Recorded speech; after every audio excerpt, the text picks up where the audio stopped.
ইসলাম একটা dress code দিয়েছে, 4টা নিয়ম মেনে যদি নারীরা ড্রেস পরে যে কোনো ড্রেস পরতে পারবে, কবুল করে নিবে কে? নাম্বার 1, আপনার পুরো দেহটা ঢাকা থাকতে হবে।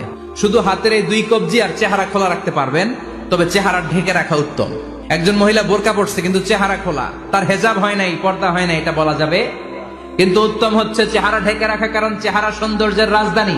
চেহারা দেখলাম তো সব বোঝা গেল, ঠিক কিনা? কেমন মাধুর্যতা আছে, দেখতে কেমন সুন্দরী কিনা সব বোঝা যায়। এজন্য চেহারাটাও ঢেকে রাখবেন, চোখটা খোলা রাখবেন।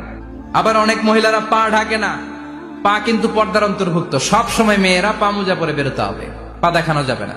হাদিসে এসেছে শুধু হাত এতটুকু, পা কিন্তু পর্দার অন্তর্ভুক্ত।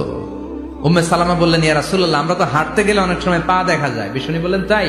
তাহলে এক বিঘত নিচ দিয়ে কাপড় বাড়াও। উম্মে সালামা বললেন, জোরে হাঁটলে তো তারপরে দেখা যাবে। বিষ্ণু বললেন, 1 হাত বাড়াও, ধুলাবালি সহ টানবা, তারপরও পায়ের 1 ইঞ্চি দেখানো যাবে।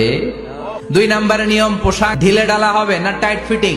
আবার পুরুষদের পোশাক হতে পারবে এই 4টা নিয়ম মেনে। যে যেই ধরনের পোশাক পরেন, চাদর পরেন সমস্যা নাই, মেক্সি পরলেও সমস্যা নাই, বোরকা পরলেও সমস্যা নাই, কিন্তু পোশাকটা শালীন পোশাক হতে হবে। পুরুষদের পোশাক পরা যাবে